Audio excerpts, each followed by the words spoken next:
Welcome back, Global War 1939. We are moving on and taking an in-depth look at the Italians, and this will be the last nation that we're going to cover in this series, as it is the last nation to actually go in the turn sequence. And then from here, we'd reset, go back to Germany, and start the process all over again in the next round. So for the Italians, they're actually pretty unique, even though they're considered a power in the game. But with their political situation, and this only applies to round one, is that they start the game like most other countries as a neutral nation. Not only that they're neutral, so they're not at war with the Allies or any other nation, is that they're unaffiliated with a faction.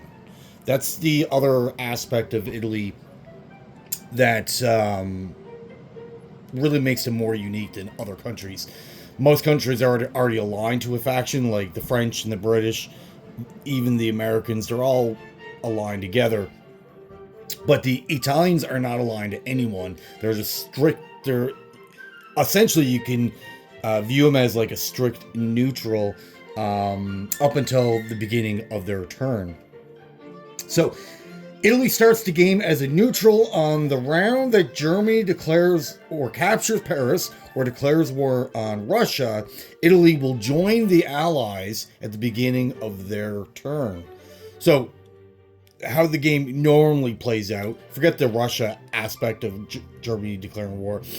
Germany, more likely, if you're playing any kind of good player, they'll take Paris on round one. And Germany obviously goes first, so they're going to capture that before anyone else has a chance to react.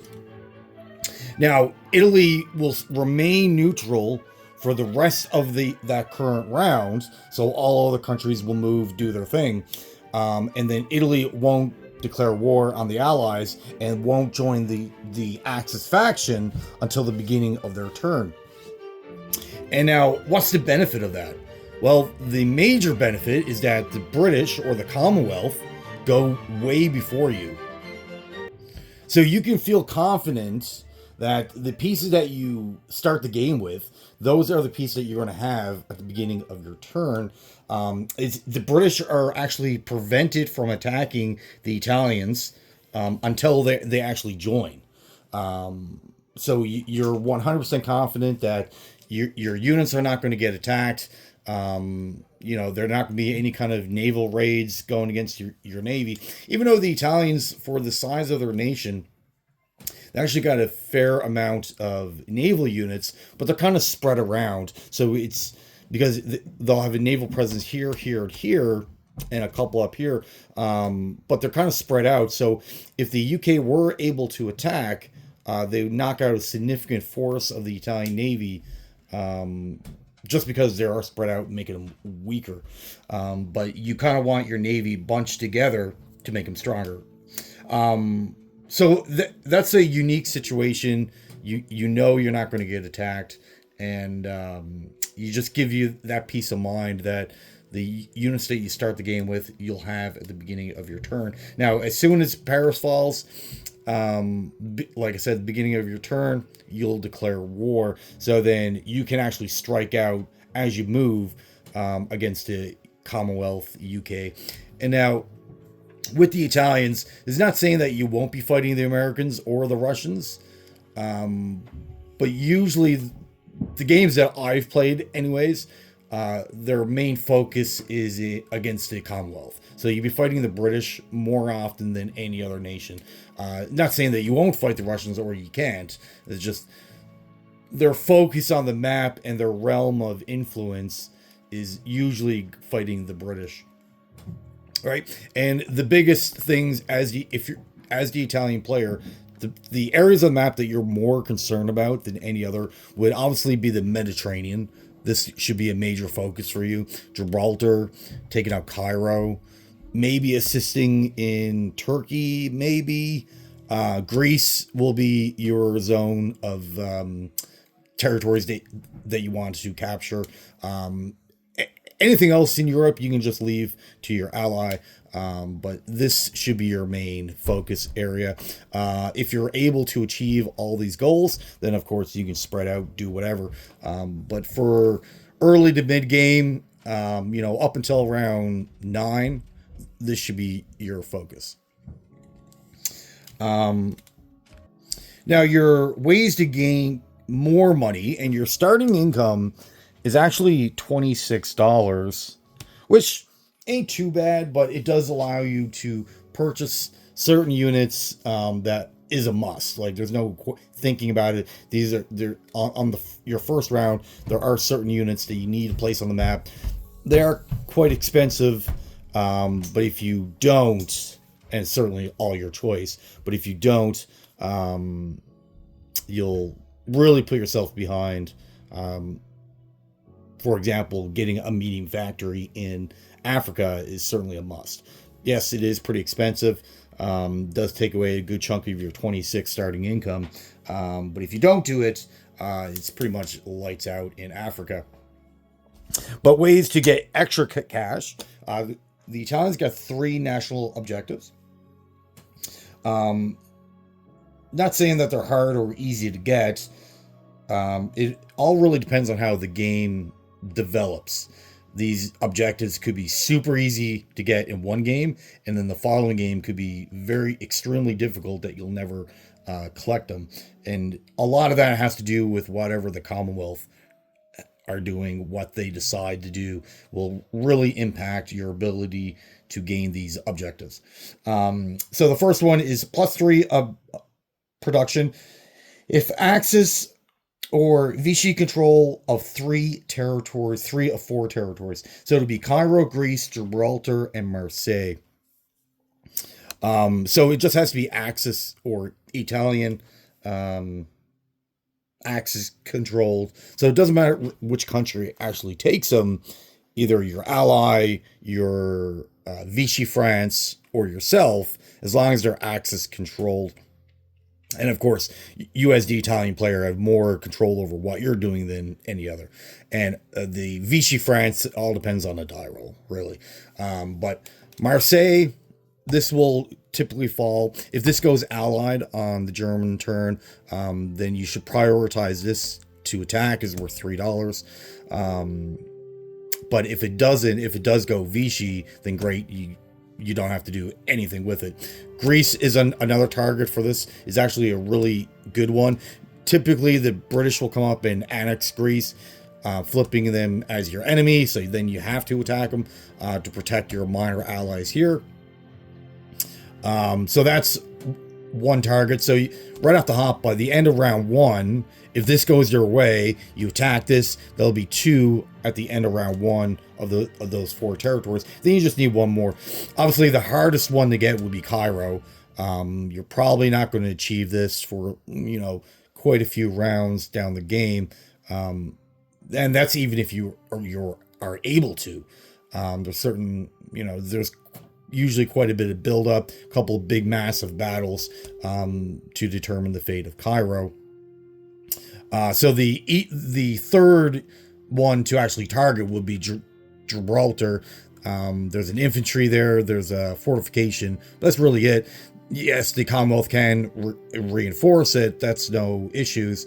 But if they don't, or if you take it early enough and they don't have a chance to reinforce it, then they'll give you your 3 territories to gain that +3. And you're like, well, you can probably think, +3 is not a big deal. I'll just skip it. For the Italians, because their economic base is so much lower comparative to the other axis, especially round 2 onward. Like round 2 onward, Germany's usually making 75. Japan's creeping up in the 60s, 70s, even potentially in the $80 range. And if you're left behind and stuck with 26, well, you're not going to be a lot of help. Ideally, you want your income to be around 40, but obviously that's not going to happen right away. You kind of want your income to be double, and if you can get these national objectives, they'll certainly help you along the way. So don't skip out on these. If you can achieve them, get them. The +3 is kind of a big deal for the Italians. They'll also get a +3 if the Mediterranean Sea is free of Allied warships. surface warships. So battleships, cruisers, destroyers, aircraft carriers. You need to get rid of all those surface warships to achieve this objective.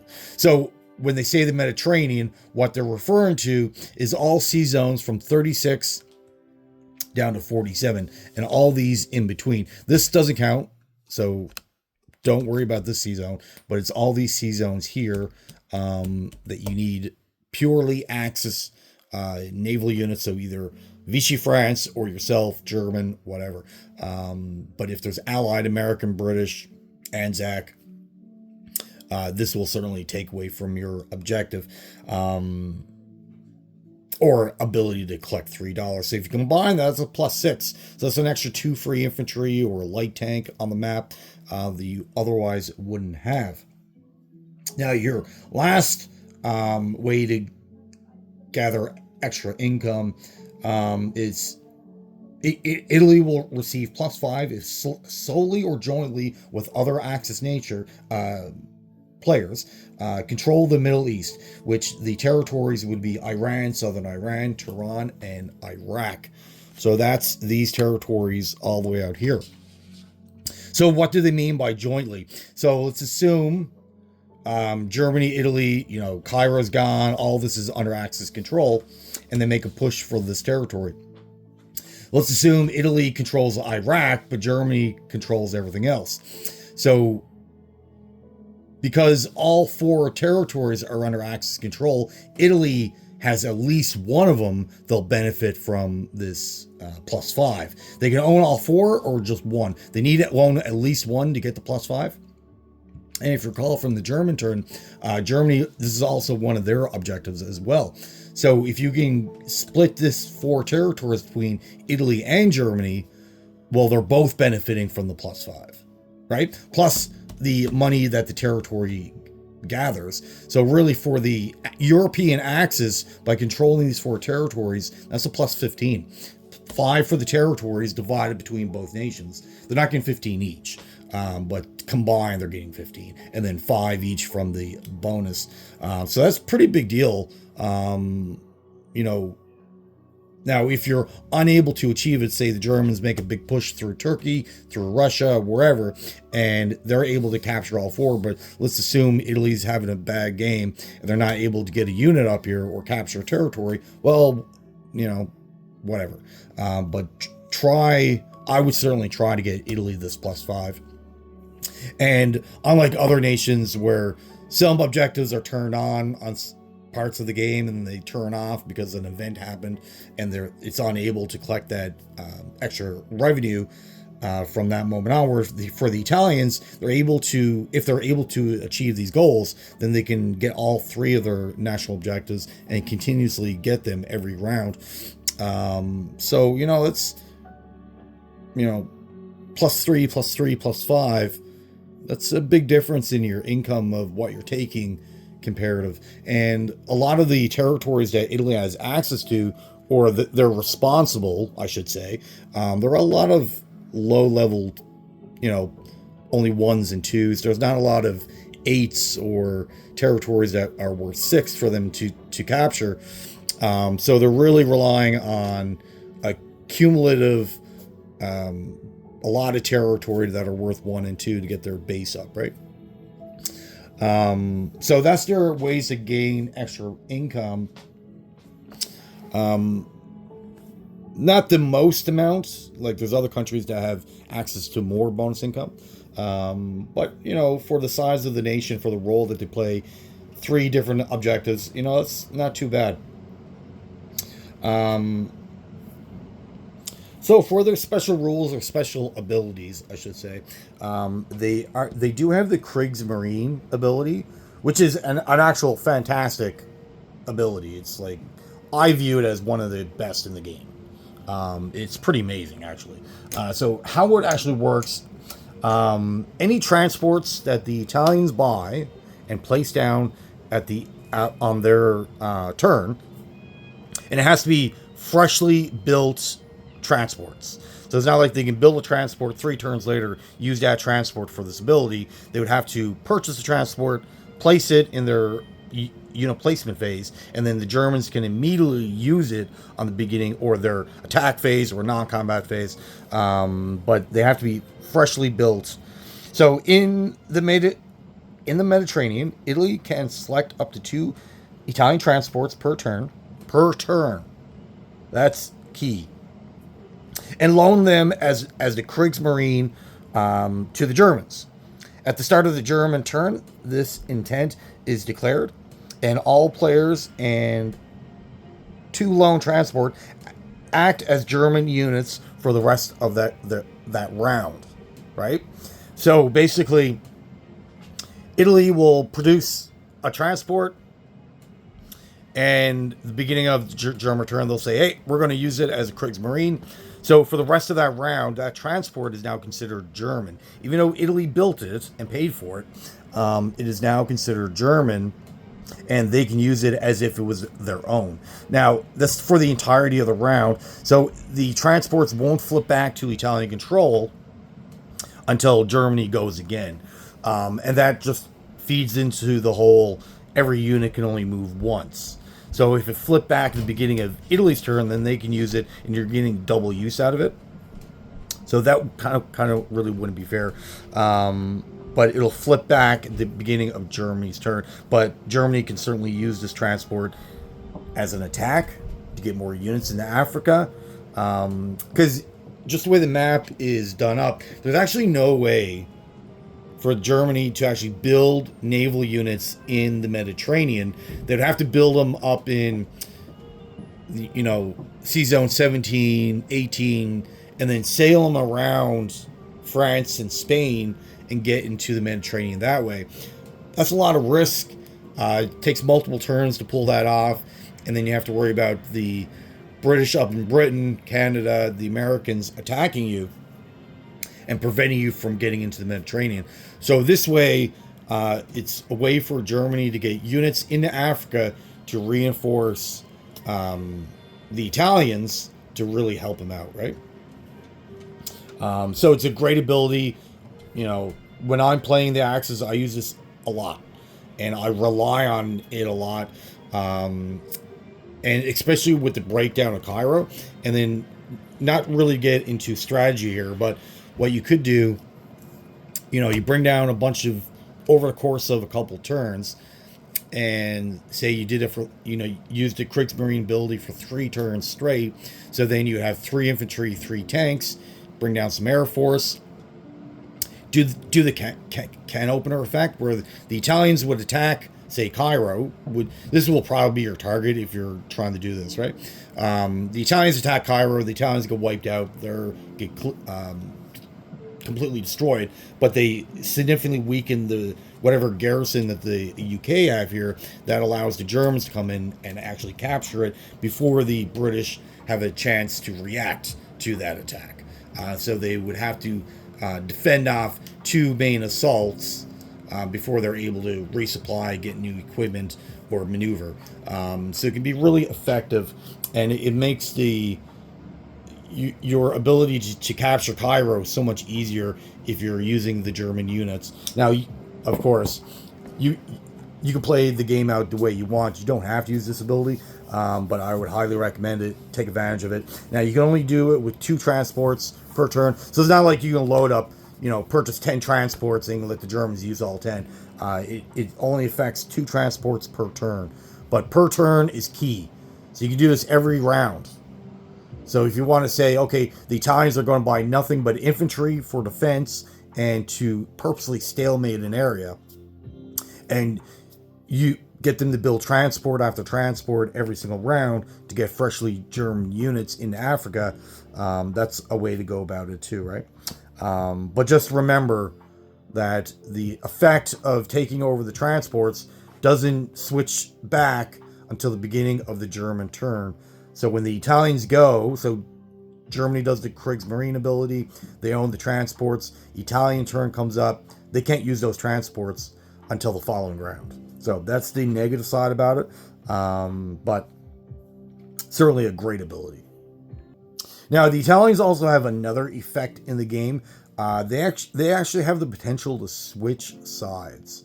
So, like, every nation in this game is dedicated to their particular faction, the side that they're fighting on, and they won't change allegiances, except for the Italians, have the ability to flip to the Allies. And there's nothing that they will do to trigger this effect. This is all solely on the Allies to make this rule come into play. And if they are unable to achieve the territory that requires this to happen, this rule will never come into effect. So if the Axis are having a really strong game, pushing back the Allies, you wouldn't have to worry about this. This really only comes into effect if, the Mediterranean is lost, if the Axis in Europe are not playing very well. It doesn't happen too often, but there is a chance that this could happen, and you need to protect your capital more so than any other nation. A lot of times, early, mid-game, each nation will empty out their capital because they need those units to do whatever. Italy kind of needs to keep a garrison behind because with the sneaky transports of Britain or the Americans come into play, it could drastically flip the game, especially in the European theater. So how this actually works. So the effect that actually needs to happen is that the Allies, so Britain, America, whoever, needs to attack and capture their capital of Rome. So this territory right here. So this is why you want to keep some kind of garrison behind. Because if you empty this out and you leave a pathway and there's a lone transport, they can just come up, snipe your capital, and then trigger this effect. And if this happens pretty early, it could be devastating for the Axis. So that's how you trigger the effect. You need to capture Rome, and then if you're able to do that, the Allied or Italy will flip to the Allies for the remainder of the game, and you won't be able to flip them back. And what's the result of this? So the biggest effect is that there'll kind of be two Italian countries, depending on what's going on. The entirety of Italy might flip to the Allies, but there's a chance that some territories won't. And so let's take a look at all this and how all this actually works out. So once you take out Rome, what happens with the IPP or the money that they already had in the bank? Italy's remaining cash on hand will go to the pro-Allied Italian government. So if the British or the Americans take out Rome, those countries won't collect that money. That money will go to the pro-Allied Italian government. And then they could use it on their turn, or their following turn, or their next turn coming up. So the cap or the factory in Rome won't downgrade. Normally, when you capture like a major factory, it'll get downgraded to a minor. This one won't. It'll stay as a major. And another effect is that all your NL bonuses that are able to collect, or if you were able to collect, you'll no longer collect NL bonuses. So the pro-Allied Italy don't have national objectives to gain more income. So that's the immediate effect. Post-fall of Rome. If Turin is still controlled by the Axis, so say this happened, Rome falls, but Turin is still, say there was a garrison of German units here, so that would stay under Axis control, then that would become the de facto puppet state for Italy. So that will become their new capital. Now, say Turin is Allied controlled. So if this is Axis controlled, it falls to the Axis Italian player, and then they'll be able to collect money, purchase units, and fight on with the Germans as his own kind of separate nation. But if this is Allied control, then the the fascist or the pro-Axis Italian units that are left over are won't be able to build any new units. The units that they still have will still fight with the Germans, but once they're gone, then they're gone if you take them as casualties. So you won't be able to replace. So if you're taking out Rome as the British and Italy is now allied, taking out Turin is probably high up on your objective. And all remaining territory still controlled by the Italian Axis that money will be awarded to Germany. For the naval units, Italian naval units. Okay, so all naval units become the new Italian co-belligerent or allied navy, and they align with the Allies, and they're at war with the Axis. So this will be devastating. So the Navy will switch to the Allies. The country itself, the capital, will switch to the Allies. Now, for the army units, the way you determine which side that they align with will really be if there's other Axis units present in that territory. So, for example, let's say Rome falls and there's Italian infantry, 3 German tanks in this territory. Well, that will stay Axis, but if there's, say, this territory and there's 1 Italian infantry but nothing else, then it'll switch to the Allies. Same thing down here. And this also goes for the Vichy territories. Let's say, this territory here is Vichy, and then there's Italian territory that will switch as well. But let's say in Tobruk, Germany has 4 infantry, 3 tanks, couple of artillery, whatever that they have there.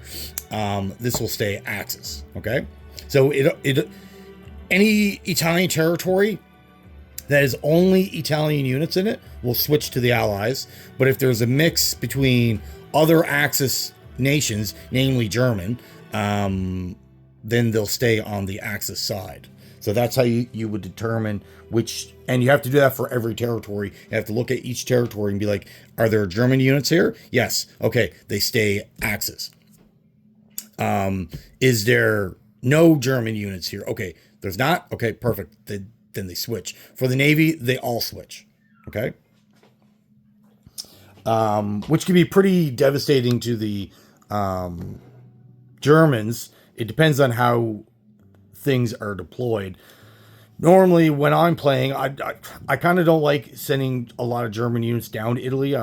The way I play Italy is that they take care of themselves, and they should be able to defend themselves. And they're really only relying on the Germans to help out in Africa. But in Italy itself, I kind of leave that to the Italians to defend their own country. It's a bit of a risk, because if Rome falls, then they all fall.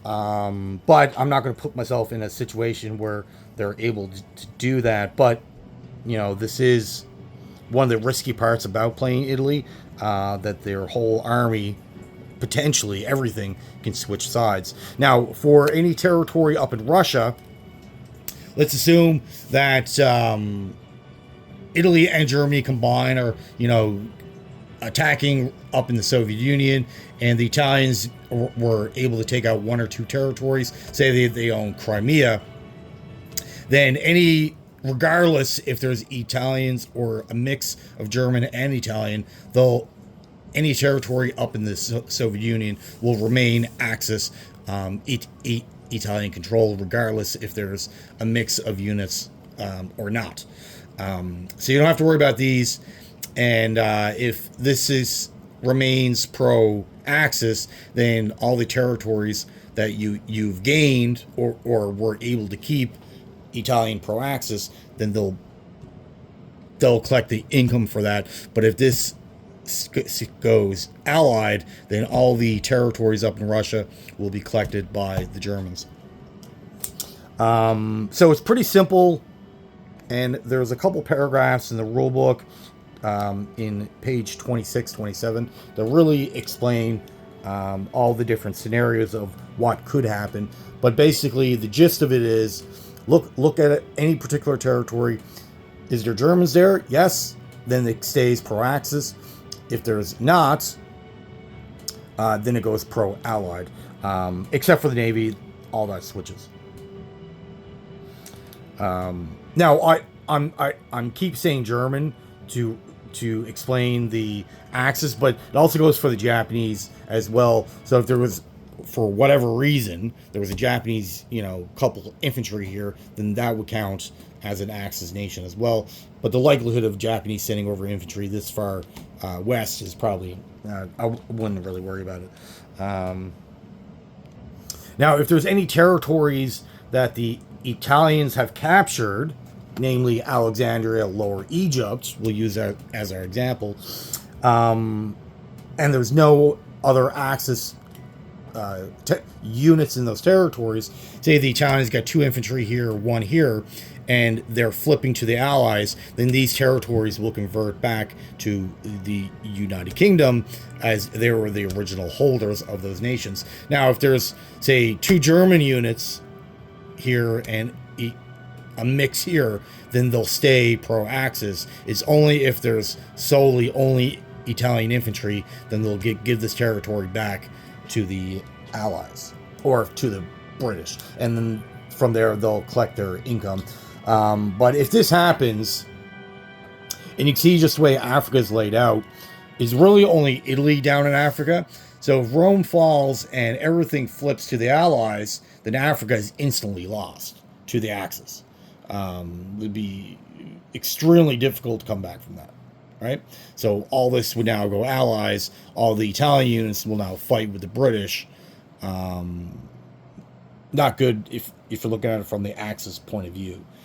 But it is a way for Italy to remain on the winning side of whatever side that is. If the Allies are having a dominant game and keeping the Axis at bay, they flip Italy. Well, Italy's probably still going to win, just because they flip sides. And if the fall of Rome is never on the table because you're playing a dominant Axis win, well, the Italian player is going to win in that regard as well. So it's quite interesting how Italy has the potential of flipping to the enemy side, pending if Rome falls or not. Now, another good example is what happens with Paris if Italy flips and there's French territories under Italian control. What happens to them? So if Paris has been liberated by the Allies, Italian-controlled French territories convert back to French control. Okay? Now, this is assuming that Italy is flip sides. Okay? And the Allies capture Paris. So those French territories will convert back to French controlled. If Paris is still under Axis control, Italian-controlled French territories will remain under the Italian co-belligerent or allied control. So as if you flip Italy, Paris is still under German occupation, then those French territories that are flipping as well will remain under the pro-allied Italy until Paris is liberated. Then they'll flip to Paris. Okay? That's how all that works. Now, once you determine which territory is going to which side, say Turin is still active and on the Axis side as their capital, Rome is now the capital of the Allied Italy. What happens to the income or the money that they've collected? If the capital is captured again, if like Rome is captured again, or Turin is captured for the first time, all banked IPPs go back to the bank. They don't go to the conquering nation. Okay, so just keep that in mind. Now, usually when this happens, this is under Axis control. They're probably not collecting a lot of money. If you're collecting $10, then would probably be pretty high. For the most part, Rome, the Allied Rome, will be collecting the bulk of their income. So essentially, Italy will get reduced, for the most part, back to its original territories. They may have one or two French territories, a couple up in the Soviet Union, maybe potentially, but as the Axis Italy, when Rome is now allied, you're not collecting a lot. So if the Allies capture this away from the Axis, then all the money banked will go back to the bank. And same thing if the Germans are able to come down and liberate Rome, all that income don't go to the Germans, it goes back to the bank. Okay. So that's pretty much like what happens in a nutshell of what happens when Rome is captured. Now there's about 3 different paragraphs explaining all the effects and going into a little more detail than what I did. You can find that on page 26, 27. Definitely get familiar with it, but it doesn't come into play. You don't have to worry about this rule until Rome falls. So if the Allies are never in position to capture Rome, then this rule won't come into effect. It's only if Rome falls. So as the Italian player, protect Rome, leave a garrison in there, so that at least the British can't come up with one transport, offload one man in an empty territory, and trigger off all these effects. You want to keep some kind of garrison behind. Yes, it does take away from your effectiveness on the front line, because there's extra units that you're not going to have there. But would you rather have 2 less infantry on the front line and protect your capital? At least if the Allies are going to make a play for the capital, at least make the fight worth it. But that's it for the special rules, ways to make extra money. Definitely take advantage of those, especially the 2+3s. There is a potential to start collecting both of those on turn 2 if you're lucky. Again, it depends on what the British are doing, and they'll determine, especially the Mediterranean one, they'll determine early if you collect it early, or they might make you fight for it. So it really depends on the actions of the other nation. But there is a potential to collect those bonuses early, or not, right? So for their units or their build queues, the Italians' build queue is extremely the same. Like they have very few unique units. Their build queues are very standard. They don't really have a big selection of a lot of units, but certainly they have enough to continue on the war and be an effective ally. And I find a lot of times the Italians kind of determine the success of the Axis, especially in Europe. If the Italians are able to achieve their immediate goals, Gibraltar, Cairo, Mediterranean, if they're able to pull that off, then the European Axis should have a lot of success. But if the British or the Commonwealth keep pushing them back, they take out the Italian Navy, prevent the Italians from gaining new territory and building up their economy to build more units, to capture more territory, it really kind of puts a big damper on the Axis. So Italy has, even though it's the smallest of the 3, Italy is extremely important, and you should take Italy extremely seriously. And if you're having a dominant game with the Italians, you're probably going to win. But if the Italians are not doing so well, they're losing most of their battles, their navy is gone, it just puts more pressure on the Axis allies to really win them the game. And the more help you give the Germans in Europe, then it makes their life a lot easier, which makes the overall game for the Axis point of view a lot easier. So when it comes to their facilities that they have access to, again, extremely standard, nothing unique here. Like every country, they have access to major and minor facilities. Build 10 units, build 3 units. Cost 30 for the major, 12 for the minor. They have military bases, which they're allowed to build up to 3, and you can place them down. You know, putting them down in Africa to add to your medium factory that you should build there will allow you to get even more units into Africa, and you're not relying on your transports. Will help you out. They have AA guns. They're a defensive structure like all nations. They do have access to coastal guns, which can be pretty interesting. They only cost 3, but they're purely defensive. You put them on the coastline to fight the Navy. But it is interesting unit, and they are quite cheap. And you can put them in defensive positions if you're afraid of landings by the British, right? And of course, fortifications, naval bases, air bases.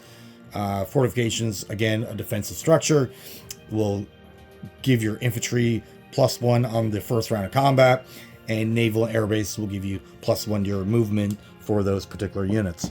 So again, nothing really crazy going on. Their most unique unit would be the coastal gun, but other nations have that as well. So, and now when it comes to their army, again, pretty standard stuff going on. Not really a lot of, they have the same access to units as other nations, except for their tanks. The Italians only have access to 2 levels of tanks comparative to other nations. Like the Japanese have 3 levels of tanks, and even that is pretty low. But the Italians are even lower. They only have light and medium tanks, which are pretty expensive for what you get. So the light tank for Italy costs $6. Attack and defend on 4. Like all tanks, they have the blitz, and they can be increased by the tactical in the combat. But $6 is pretty expensive for a light tank. Same thing with their medium tank, costs $8, and attack and defend on 6. So you're probably not going to see Italy with a lot of armor. Usually they'll start producing them once they get a little bit richer. But when they're in the $26, $30 range, don't expect a lot of these to come out. But once they're up, if they're able to get up to $40, $45, then that's when you'll start to see more of these armor units on the map. And there's no unlock turn. You can start buying these right away. For their infantry class units, they have the standard infantry, cost 3, attack at 2, defend at 4. Nothing special. They have their advanced infantry, so their elite guard, cost 3. You're limited to 1 per round, and you can only have 5 total on the map. Again, they have the same stats. Attack at 2, defend at 4, but they get the +1 on the first round of combat when attacking and defending. So the initial attack, and if you get all 5 of them together, well, so you know, you instead of attacking at a 2, you'll attack at a 3, and you're still able to pair them with your artillery. So at least the first round, you're doubling their attack effectiveness. So which can, help you out quite a bit, actually. So out of their army units, the Elite Guard is the most unique unit, but it's only really unique in name, as other nations have other advanced units that give them the +1 on the opening round. But certainly the Elite Guard for Italy is a great unit. Get them out. They're the same cost as normal infantry. So if you're building, 3 or 4 or 5 infantry, make sure at least 1 is an Elite Guard, just to get those extra bonuses on the opening round. They also have access to paratroopers. They don't become unlocked till round 3, so slight waiting, not really. And they're limited to have 2 on the map. So great unit, attack of 3, defense of 5. And so just their defense value alone, they're great. Get 2 of them, put them down in Tobruk, pair them off with a air transport. So if an opportunity for attack opens up, you can get that into the theater. but otherwise keep them in a defensive position. Defensive 5 is amazing.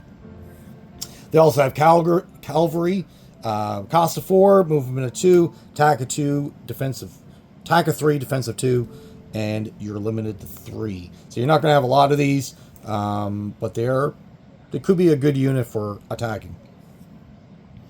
They also have mechanized. Mechanized units are the same as regular infantry. They just move 2 for an extra $1. They have the standard artillery. Attack of 3, defensive 4.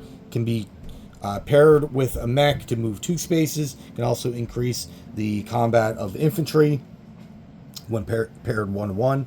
They also get self-propelled artillery. Cost of 4, movement of 2. Attack and defense, 2 dice at 2. You're limited to only having 3, and you have to wait till round 6 for these to become unlocked. So a bit more of a mid-game unit to get on the map, but could be quite effective and help you out. Just the movement of 2 and not having to rely on mechanized to move an artillery piece, it's a pretty big deal, actually. Heavy artillery, just like any other unit or country, cost of 6, limited to only 3, 2 dice at 4 for both attacking and defending. So that's really it for their army, but nothing really unique. Every other nation have access to all these particular units. The really biggest drawback is their tanks. Their tanks are really expensive, and you only have 2 levels of tanks. So you don't even have a heavy tank to really help you out. So as the Italian, you're especially early game, you're going to be relying on infantry and artillery a lot. This is going to be your main army units. Throw in a cavalry unit here and there, maybe a couple of mechs, but mostly infantry, artillery, and then once mid-game, once you start making more money, then you can start throwing out a couple of armor units. But your options of armor is not a lot comparative to other nations. Like the Germans have 5 different tanks that they can choose from, right? Now for their Air Force, again, same situation as their army, nothing unique. They have the same options of units as every other nation. So they have their standard fighter, cost of 10, movement of 4, attack defense of 6, tactical, movement of 4, cost 11, attack of 7, defense of 5, compared with armor to increase their offensive output by 1. They have a medium bomber, cost of 12, range of 6, 2 dice at 4. Buy as many as you want. They do have a heavy bomber as well, which is pretty good. And unlike other nations, their Italian heavy bomber, there's no unlock turn, so you can start building them right away. But you're limited to 3. But fantastic unit. You're spending the extra $2 of 14 to get an extra dice, so you get 3 dice at 4. So for this level, like the level of technology that Italy has, the heavy bomber is a great unit to get on the map, and it'll certainly help you out. It's just pretty expensive compared to their income, so obviously prioritize your needs over your wants, but definitely a great unit. Now for their navy, same situation, same story, nothing unique. Every nation has all these naval units. So they have the battleship, attack and defense of 8, cost 18. Carrier, cost 16. Attack of 2, defense of 4. Can only shoot at planes. Can carry 2 planes. Cruiser, cost 11. And attack and defense of 6. Battleships and cruisers can bombard, just like the destroyers. Destroyers cost 7. Attack and defense of 4.